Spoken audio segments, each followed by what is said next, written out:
কৃষ্ণের ভোগ আরতির কীর্তনটি আরও ভালো করে খেয়াল করলে দেখা যায় একটি পদ এখানে উল্লেখ আছে, যার নাম রসাবলী।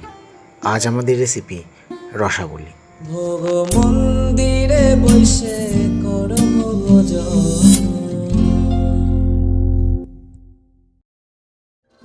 রসাবলী বানাতে প্রধান যে উপকরণ লাগছে তা হলো দুধ। আমি এখানে 1 লিটার পরিমাণ দুধ নিয়ে নিয়েছি এবং এর সঙ্গে দিয়েছি বেশ কয়েকটা এলাচ এবং 2টো কাঠবাদাম সাজানোর জন্য।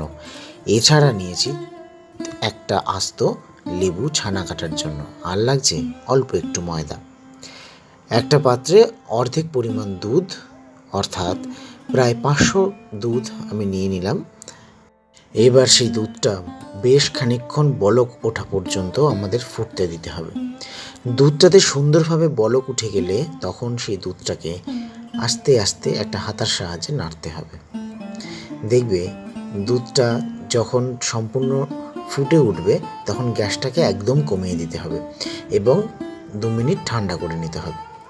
এরপরে লেবুর রসটা আস্তে আস্তে ওই দুধের মধ্যে ঢেলে দিতে হবে আর কন্টিনিউয়াসলি একটা হাতা দিয়ে দুধটাকে নেড়ে যেতে হবে।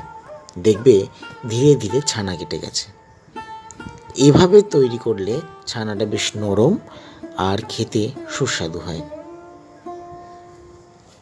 পুরীর জগন্নাথ মন্দিরেও কিন্তু এই রসাবলী নিবেদন করা হয়, 56 ভোগের অন্য একটি পদ।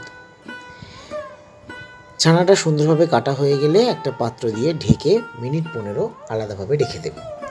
এবার অন্য একটা পাত্রে একটা সাদা মলমলের কাপড় নেবে আর তার উপরে এই ছানার জল সমেত ছানাটা সম্পূর্ণ ঢেলে দেবে।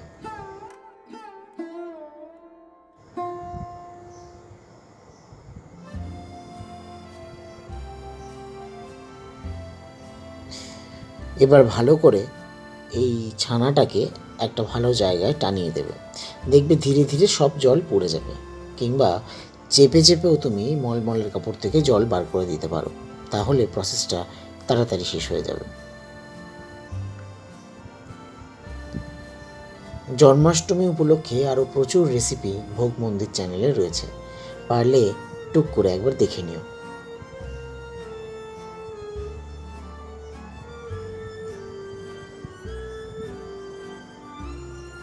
এবার ছানাটা অন্য একটা পাত্রে ঢেলে নেবে।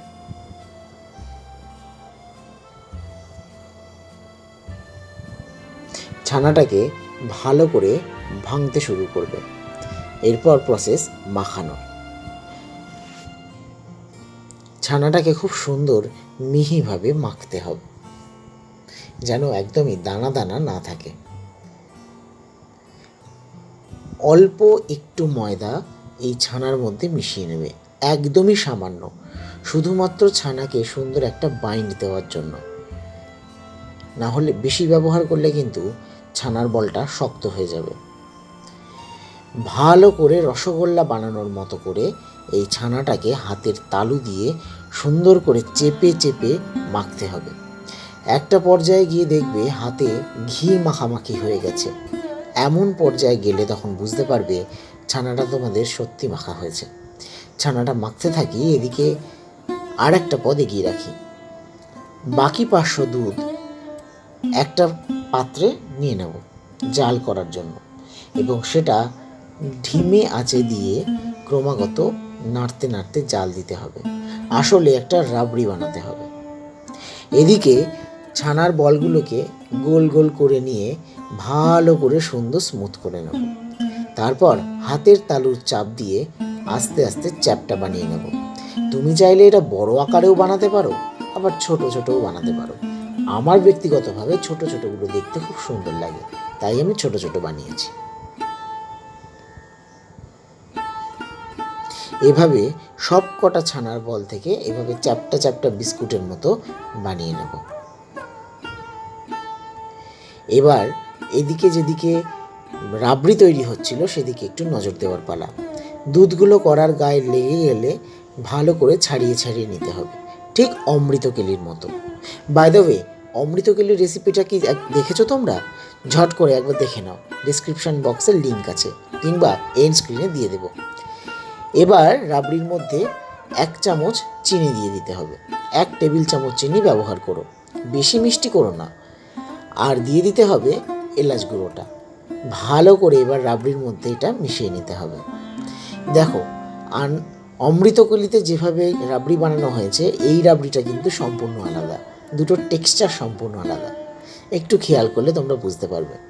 এবার অন্য একটা কড়াইতে পরিমাণ মতো তেল নিয়ে তার মধ্যে ওই ছানার বলগুলো একটা একটা করে ভেজে নেব।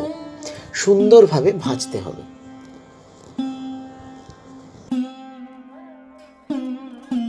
বেশ লাল লাল করে এদিক ওদিক উল্টে সুন্দর করে ভেজে নিতে হবে।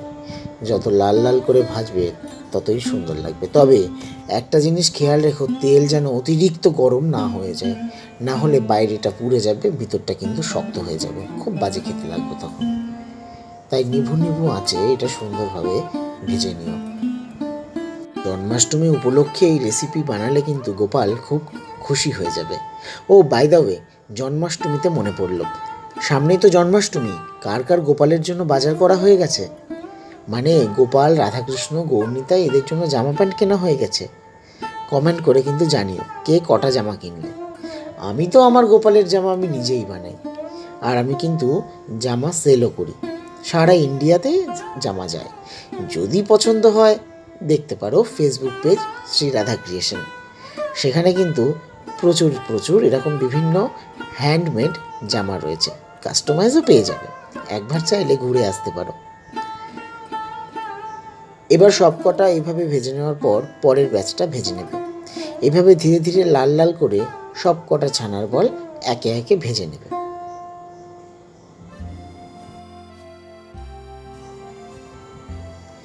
এবার বলগুলো গরম গরম থাকতে থাকতেই এই গরম গরম রাবড়ির মধ্যে একটা একটা করে ছানার বল ঢেলে দেবে।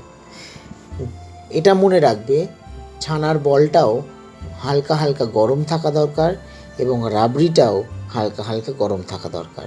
তবেই ছানার বল সমস্ত রাবড়ির রসটা টেনে নরম হয়ে যাবে, একদম মালপোয়ার মতো। এবার আর কি, মিনিট 15-20 এভাবে রেখে দেওয়ার পরে একটা পাত্রের মধ্যে করে নিয়ে সুন্দরভাবে কৃষ্ণকে অর্পণ করে দাও রসাবলি, আর কীর্তন করতে থাকো, লুচি চিনি সর পুরি লাড্ডু রসাবলি, ভোজন করেন কৃষ্ণ হয়ে কুতূহলী। এই সেই রসাবলি, অমৃত সমান।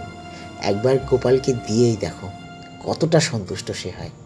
তাহলে দেখা হচ্ছে পরের ভিডিওতে, ততক্ষণের জন্য টাটা।